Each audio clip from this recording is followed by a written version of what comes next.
Well, James, welcome to Aston Villa Football Club. How pleased are you to have joined? Yeah, I'm delighted. I'm obviously aware of how big a club it is. I've seen for myself today the facilities at the training ground, everything's geared to be in the top flight, and I've come here to hopefully make that happen. And what do you instantly think of when you hear the name Aston Villa? Just what a big club it is, and the history that the club has.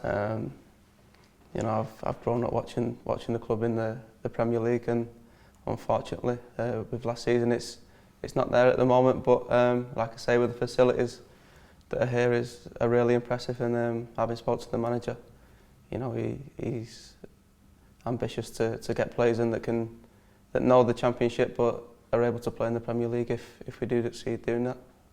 That was my next question, actually. What have your conversations been like with Roberto Di Matteo, and what has he said to you about the club and obviously the project to go back in the right direction?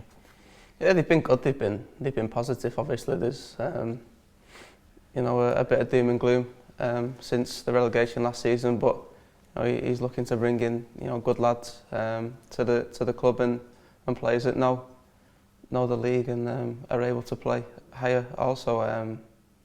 So he filled me with a lot of confidence, and he seemed a really nice man, and having spoke to people that worked with him at West Brom, they only echoed that. So I'm really happy to be playing under him.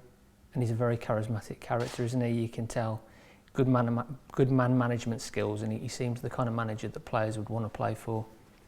Yeah, I think as a manager, that's possibly half the battle. Being liked by the lads that are playing for you. I've certainly found that internationally with Chris Coleman. He's a character that everybody loves, and that's shown in the success we've had in the summer. So yeah, hopefully the lads here can feel the same, and we can achieve something. As you alluded to earlier, it's been a difficult time here over the last 12 months, culminating in relegation. But how exciting is the challenge of reinvigorating the club and putting it hopefully back where it belongs?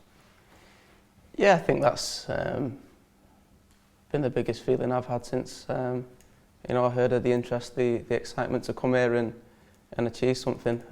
We all dream of playing in the Premier League, but if you're not at the top winning titles, you're usually fighting to stay in the league, and to come and get this club back to where it belongs and achieve that would be nice. I know how to get out of this league. I've done it with Hull, and I think with everything I've achieved, it's probably the best feeling I've had. So hopefully we can echo that. It's a perfect interview so far, because you're leading me into every next question. You achieved promotion with Hull in 2012-13.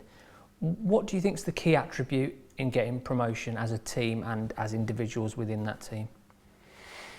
I think we're well aware, everybody is, of how tough a league it is.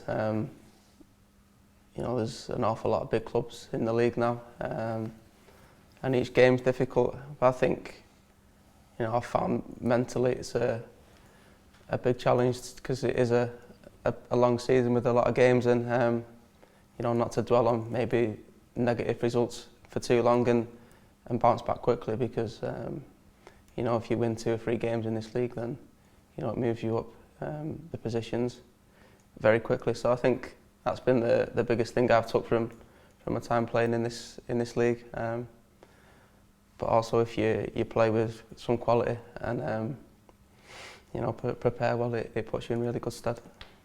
Talking of that promotion season with Hull, let's have a quick chat about Ross McCormack. You could almost call him a Hull City promotion hero. It was quite an amazing last day, wasn't it, where you looked like you were going up, potentially not going up, and then Ross scored 4 leads against your promotion rivals to help you go up. I mean, just talk us through that final day. I think once our game had finished, and we knew there was 15 minutes left in the Watford Leeds game. It was possibly the longest 15 minutes I've had. Those people hiding in toilets, in corners, didn't know where to look, but yeah, you've kindly reminded me that I owe Ross a handshake. Not least for getting promotion, but the four good nights out we had after it. crazy last day, but they're kind of the moments that you live for in football, isn't it? They're the moments that it'd be nice to share here.